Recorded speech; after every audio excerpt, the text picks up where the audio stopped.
In the fall of 2002, I was a high school student, eager to escape the routine of daily life, and when our history teacher announced a field trip to Ravens Hollow, I was thrilled. The village, tucked away deep in the Appalachian Mountains, was a preserved 18th century settlement, nearly forgotten by time. I had always been fascinated by history, and the idea of exploring such an old place filled me with excitement. The morning of the trip, I boarded the bus with my friends Emily and Jake. We were all eager, chatting about the village and what we might see. As we left town, the landscape changed, becoming more rugged, with dense forests and winding mountain roads. The further we drove, the more the sky darkened, and by the time we neared Ravens Hollow, a thick fog had settled in, obscuring the road ahead. When we finally arrived, the village seemed to emerge from the mist like a ghostly apparition. The buildings, though well-preserved, looked eerie and abandoned, shrouded in fog that clung to the ground like a living entity. Mr. Thompson, our teacher, tried to lighten the mood by talking about the history of the place, but his voice was tight, and it was clear he was uneasy. We split into groups to explore, and I, along with Emily and Jake, decided to head toward the outskirts of the village, where the oldest buildings stood. These were the original settlers' homes, left untouched for decades, and they held a strange allure. As we wandered through the village, the fog thickened and the air grew colder. The trees around us seemed to loom closer, their twisted branches reaching out like skeletal fingers. We soon found ourselves standing before a small, crumbling church, half hidden by overgrown vines. The door was slightly ajar, creaking ominously as the wind pushed it back and forth.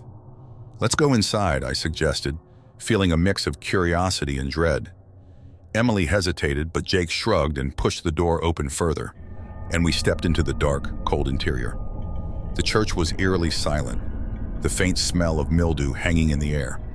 The pews were overturned, and the stained glass windows were cracked, casting distorted, colorful shadows on the floor. At the front of the church, a large, ominous cross loomed over an altar covered in dust and cobwebs. Suddenly, the door slammed shut behind us, causing Emily to scream. The sound echoed through the empty building, amplifying our fear. I rushed to the door, but no matter how hard I pushed, it wouldn't budge. It was as if something on the other side was holding it closed. Panic set in. The fog outside the windows seemed to press against the glass, growing thicker and darker. The temperature dropped further, our breath visible in the cold air. And then we heard it, a low, guttural moan that seemed to emanate from the walls themselves. "Did you hear that?" Jake whispered, his voice trembling. Before I could respond, the wooden floorboards beneath us began to creak and groan, as if something heavy was moving below.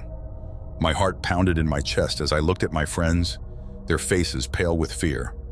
The moaning grew louder, more insistent, and the floor began to buckle and shift beneath our feet. It felt like the ground itself was alive, restless and angry. The air grew colder, and I could see the fear in Jake's eyes as he realized what was happening. Without warning, the floor gave way, and we were falling, tumbling into darkness. I screamed as I fell, my voice joining those of Emily and Jake in a chorus of terror. We landed hard on cold, damp earth, the air thick with the smell of decay. When I opened my eyes, I was lying in a cavernous chamber beneath the church. The light from the stained glass windows above was faint, barely illuminating the tombstones and rotting coffins that surrounded us. The walls were lined with bones, stacked haphazardly like firewood. Emily was sobbing nearby, and Jake was groaning in pain. We were in a hidden crypt, a place that had been forgotten by time. The moaning had stopped, replaced by an eerie silence that was somehow even more terrifying. As we tried to gather our bearings, a faint whisper echoed through the chamber, growing louder and more insistent. At first it was unintelligible, but soon the words became clear. "Leave or join us." The voice was cold, hollow, and filled with an ancient malice. My blood ran cold as I realized we were not alone. Shadows moved in the darkness, flickering at the edges of my vision. The whispering grew louder, more urgent. Desperation took hold as we scrambled to find a way out. Jake, despite his injuries, found a narrow passage leading deeper into the earth, and we had no choice but to follow it. The passage was tight and claustrophobic, the walls seeming to close in around us as we moved further away from the chamber. The whispering followed us, echoing through the passage until we finally emerged into a small, hidden graveyard deep within the forest.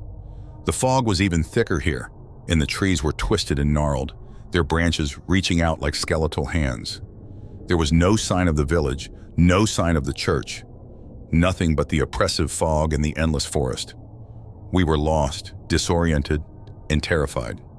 In the distance, through the fog, I saw a faint light, a lantern flickering in the darkness. With no other options, we stumbled toward it, hoping against hope that it was someone who could help us. But as we approached, the light moved away, leading us deeper into the woods. The whispering grew louder again, more insistent, urging us to follow. And in our desperation, we did. We were never seen again. The bus driver and Mr. Thompson waited for hours, but we never returned. A search party was sent out the next day, but no trace of us was ever found. The village of Ravens Hollow, once a preserved historical site, was abandoned completely, and the road leading to it was closed off, lost to the wilderness. To this day, the locals refuse to speak of Ravens Hollow, and those who venture into the mountains warn of a thick fog that rolls in without warning, accompanied by the sound of whispering voices and the shadows of those who never returned.